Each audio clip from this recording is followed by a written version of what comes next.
അൻവറിനെ പോലെ ഇത്രയും ഗതികെട്ട ഒരു മനുഷ്യൻ തന്നെ അടുത്ത കാലത്ത് ഇല്ല എന്ന് പറയുന്നതാവും ശരി. പിണറായിക്കെതിരെ വലിയ യുദ്ധം പ്രഖ്യാപിച്ച് ഉണ്ടായിരുന്ന സപ്രപഞ്ച കസേരയും തട്ടിത്തെറിപ്പിച്ച് ഒറ്റക്കൊമ്പനായി ഇറങ്ങി വന്ന അൻവറിന് ഇന്ന് കെട്ടിവെക്കാൻ പോലും കാശില്ലാതായി മാറിയിരിക്കുകയാണ്.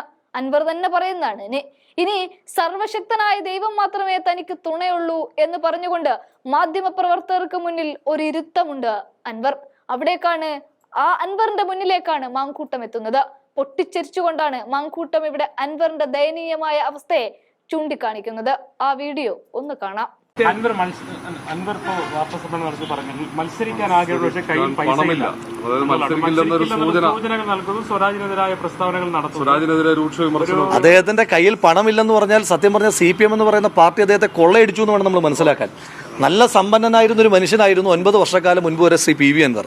ആ 9 വർഷക്കാലം മുൻപ് സമ്പന്നനായിരുന്ന ഒരു മനുഷ്യനെ CPM എന്ന് പറയുന്ന കൊള്ളക്കാർ കൊള്ളയടിച്ചത് കൊണ്ടായിരിക്കണം അദ്ദേഹത്തിന് 9 വർഷത്തിന് ശേഷം പണമില്ലാതായത്. അപ്പൊ അതുകൊണ്ട് അങ്ങനെ വരെയാണ് ആ മനുഷ്യരെ ദ്രോഹിച്ചിരിക്കുന്നത്. കഷ്ടം. CPM-ന് ഒരു സ്ഥാനാർത്ഥി ഉണ്ടാക്കി കൊടുത്തു എന്നുള്ളൊരു ക്രെഡിറ്റ് ഇപ്പൊ നിൽക്കുന്നുണ്ട്.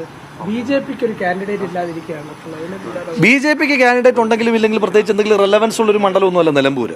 പിന്നെ BJP-യുടെ ലീഡർഷിപ്പ് ആഗ്രഹിക്കുന്നത് CPM നോട്ട് ചെയ്യണമെന്നാണ്. പക്ഷേ ലീഡർഷിപ്പ് ആഗ്രഹിക്കുന്ന എല്ലാ കാര്യങ്ങളും താഴെത്തട്ടിലെ പ്രവർത്തകർ ചെയ്യണം നിർബന്ധമൊന്നുമില്ലല്ലോ. പാലക്കാട്ട് കമ്മ്യൂണിസ്റ്റ് പാർട്ടിയുടെ നേതാക്കൾ ആഗ്രഹിച്ചത് BJP-ക്ക് വോട്ട് ചെയ്യണമെന്ന്, പ്രവർത്തകർ വോട്ട് ചെയ്തില്ലല്ലോ. എന്ന് പറയുന്ന പോലെ നേതാക്കന്മാർ എന്തെല്ലാം തീരുമാനമെടുത്താലും, നേതാക്കന്മാർ എന്ത് തീരുമാനമെടുത്താലും പ്രവർത്തകർ ഇവിടെ പ്രവർത്തകർ എന്ന് പറയുന്നത് മനുഷ്യന്മാരല്ലേ, സാധാരണക്കാരല്ലേ എല്ലാ പാർട്ടിയുടെയും. ഞാൻ ചോദിക്കുന്നത് CPM-ന്റെ പ്രവർത്തകർക്കും ഇവിടുത്തെ കറണ്ട് ചാർജിൽ കുറവൊന്നുമില്ലല്ലോ, പിന്നെ വെള്ള ചാർജിൽ കുറവൊന്നുമില്ലല്ലോ. അവരെയും ഈ കാട്ടുമൃഗങ്ങൾ കൃഷി നശിപ്പിക്കുന്നുണ്ടല്ലോ. അപ്പോൾ അതുകൊണ്ട് ആ പ്രശ്നങ്ങളെല്ലാം ചർച്ച ചെയ്യപ്പെടും.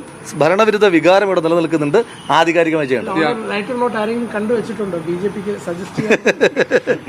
അങ്ങനെ BJPക്ക് ഇവിടെ ആരെങ്കിലും മത്സരിച്ചു കഴിഞ്ഞാൽ, ആര് മത്സരിച്ചാലും, ഇന്ത്യയുടെ പ്രധാനമന്ത്രി ശ്രീ നരേന്ദ്രമോദി വന്ന് മത്സരിച്ചാലും എന്തെങ്കിലും ഒരു പ്രസക്തിയുള്ള മണ്ഡലമല്ല നിലമ്പൂർ. അപ്പോൾ അതുകൊണ്ട് അതിനകത്ത് പ്രസക്തിയില്ല.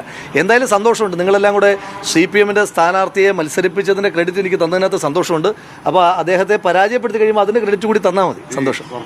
സ്വരാജിനെ വിളിച്ചില്ലായിരുന്നെങ്കിലേ ഒരു ദുർബലമായ സ്ഥാനാർത്ഥി വന്നാൽ UDF-ന് വിജയം എളുപ്പമായിരുന്നല്ലോ. അപ്പോൾ വിളിക്കേണ്ടെന്ന് തോന്നുന്നു. അങ്ങനെ എന്തിനാ എളുപ്പമാകുന്ന എന്തിനാ? അന്നേരം അവരെന്താ പറയുക? ഇപ്പോൾ ഏതൊക്കെയോ ഡോക്ടർമാരുടെയൊക്കെ കാല് പിടിക്കാൻ പോയല്ലോ. അന്നേരം പറയാം ആ ഡോക്ടർ ചികിത്സിച്ച രോഗികളെല്ലാം കൂടെ എതിരായതാണെന്ന് അന്ന് പറഞ്ഞു കളയും. അന്നേരവും പിണറായി വിജയൻ സേഫാണ്, സർക്കാർ സേഫാണ്. ഇനിയിപ്പോൾ ഒന്നും പറയാനില്ലല്ലോ. പരാജയപ്പെട്ട് കഴിയുമ്പോൾ ഞാൻ 23-ാം തീയതി ശ്രീ MV ഗോവിന്ദന്റെ പത്രസമ്മേളനത്തിന് വേണ്ടി കാത്തിരിക്കുകയാണ്. എന്തു പറയും? പാർട്ടിക്ക് ബന്ധമില്ലെന്ന് പറയാൻ പറ്റും. പാർട്ടി സംസ്ഥാന സെക്രട്ടേറിയറ്റ് മെമ്പറാണ്. സർക്കാരിന് ബന്ധമില്ലെന്ന് പറയാൻ പറ്റും. മുൻ MLA ആണ്. ഈ കഴിഞ്ഞ സർക്കാരിന്റെ എല്ലാ ചെയ്തികളെയും വല്ലാതെ ന്യായീകരിച്ച ഒരാളാണ്. അപ്പോൾ അതൊന്നും പറഞ്ഞു നിൽക്കാൻ പറ്റില്ല. അപ്പോൾ അതുകൊണ്ട് ഇങ്ങനൊരു കാൻഡിഡേറ്റ് ശ്രീ M സ്വരാജ് അല്ല ശ്രീ MV ഗോവിന്ദൻ മാഷിനെ മത്സരിക്കണം എന്നായിരുന്നു നമ്മുടെ ആഗ്രഹം. കാരണം അത് അങ്ങനെ ഉത്തരവാദിത്തപ്പെട്ട ആൾ മത്സരിക്കട്ടെ. Thank U. പരാജയപ്പെട്ട് കഴിയുമ്പോൾ ഞാൻ 23-ാം തീയതി ശ്രീ MV ഗോവിന്ദന്റെ പത്രസമ്മേളനത്തിന് വേണ്ടി കാത്തിരിക്കുകയാണ്. എന്തു പറയും? പാർട്ടിക്ക് ബന്ധമില്ലെന്ന് പറയാൻ പറ്റും. പാർട്ടി സംസ്ഥാന സെക്രട്ടേറിയറ്റ് മെമ്പറാണ്. സർക്കാരിന് ബന്ധമില്ലെന്ന് പറയാൻ പറ്റും. മുൻ MLA ആണ്. ഈ കഴിഞ്ഞ സർക്കാരിന്റെ എല്ലാ ചെയ്തികളെയും വല്ലാതെ ന്യായീകരിച്ച ഒരാളാണ്. അപ്പോൾ അതൊന്നും പറഞ്ഞു നിൽക്കാൻ പറ്റില്ല. അപ്പോൾ അതുകൊണ്ട് ഇങ്ങനൊരു കാൻഡിഡേറ്റ് ശ്രീ M സ്വരാജ് അല്ല ശ്രീ MV ഗോവിന്ദൻ മാഷിനെ മത്സരിക്കണം എന്നായിരുന്നു നമ്മുടെ ആഗ്രഹം. കാരണം അത് അങ്ങനെ ഉത്തരവാദിത്തപ്പെട്ട ആൾ മത്സരിക്കട്ടെ. Thank you. അൻവർ മത്സരിക്കാൻ ആഗ്രഹമുള്ള പക്ഷേ കയ്യിൽ പൈസയില്ല.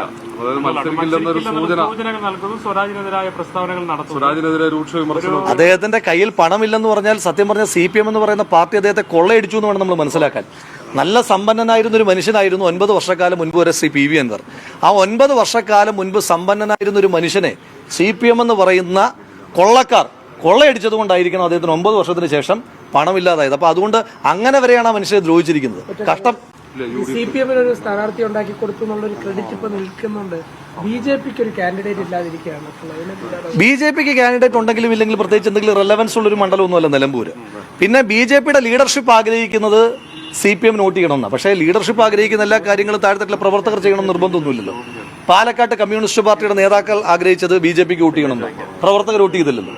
എന്ന് പറയുന്ന പോലെ നേതാക്കന്മാർ എന്തെല്ലാം തീരുമാനമെടുത്താലും, നേതാക്കന്മാർ എന്ത് തീരുമാനമെടുത്താലും പ്രവർത്തകർ ഇവിടെ പ്രവർത്തകർ എന്ന് പറയുന്നത് മനുഷ്യന്മാരല്ലേ, സാധാരണക്കാരല്ലേ എല്ലാ പാർട്ടിയുടെയും.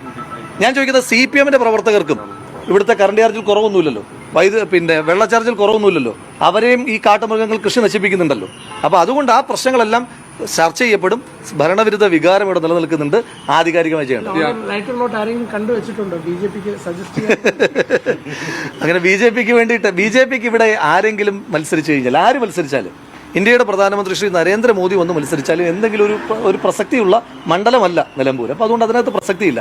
എന്തായാലും സന്തോഷമുണ്ട്, നിങ്ങളെല്ലാം കൂടെ CPM-ന്റെ സ്ഥാനാർത്ഥിയെ മത്സരിപ്പിച്ചതിന്റെ ക്രെഡിറ്റ് എനിക്ക് തന്നതിനകത്ത് സന്തോഷമുണ്ട്. അപ്പോൾ അദ്ദേഹത്തെ പരാജയപ്പെടുത്തി കഴിയുമ്പോൾ അതിന്റെ ക്രെഡിറ്റ് കൂടി തന്നാൽ മതി. സന്തോഷം. കുറച്ച് ഈ സ്വരാജിനെ വിളിച്ചില്ലായിരുന്നെങ്കിലേ ഒരു ദുർബലനായ സ്ഥാനാർത്ഥി വന്നാൽ UDF-ന് വിജയം എളുപ്പമായിരുന്നല്ലോ. അപ്പോൾ വിളിക്കേണ്ടെന്ന് തോന്നുന്നു. അങ്ങനെ എന്തിനാ എളുപ്പമാകുന്ന എന്തിനാ? അന്നേരം അവരെന്താ പറയുക? ഇപ്പൊ ഏതൊക്കെയോ ഡോക്ടർമാരുടെയൊക്കെ കാല് പിടിക്കാൻ പോയല്ലോ. അന്നേരം പറയാം ആ ഡോക്ടർ ചികിത്സിച്ച രോഗികളെല്ലാം കൂടെ എതിരായതാണെന്ന് അന്ന് പറഞ്ഞു കളയും. അന്നേരവും പിണറായി വിജയൻ സേഫാണ്, സർക്കാർ സേഫാണ്. ഇനിയിപ്പോൾ ഒന്നും പറയാനല്ലോ. പരാജയപ്പെട്ട് കഴിയുമ്പോൾ ഞാൻ 23-ാം തീയതി ശ്രീ MV ഗോവിന്ദന്റെ പത്രസമ്മേളനത്തിന് വേണ്ടി കാത്തിരിക്കുകയാണ്. എന്തു പറയും? പാർട്ടിക്ക് ബന്ധമില്ലെന്ന് പറയാൻ പറ്റും. പാർട്ടി സംസ്ഥാന സെക്രട്ടേറിയറ്റ് മെമ്പറാണ്. സർക്കാരിന് ബന്ധമില്ലെന്ന് പറയാൻ പറ്റും. മുൻ MLA ആണ്. ഈ സർക്കാർ കഴിഞ്ഞ സർക്കാരിന്റെ എല്ലാ ചെയ്തികളെയും വല്ലാതെ ന്യായീകരിച്ച ഒരാളാണ്. അപ്പോൾ അതൊന്നും പറഞ്ഞേക്കാൻ പറ്റില്ല. അപ്പോൾ അതുകൊണ്ട് ഇങ്ങനൊരു കാൻഡിഡേറ്റ് ശ്രീ M സ്വരാജ് അല്ല, ശ്രീ MV ഗോവിന്ദൻ മാഷിനെ മത്സരിക്കണം എന്നായിരുന്നു നമ്മുടെ ആഗ്രഹം. കാരണം അത് അങ്ങനെ ഉത്തരവാദിത്തപ്പെട്ട ആൾ മത്സരിക്കട്ടെ. Thank U.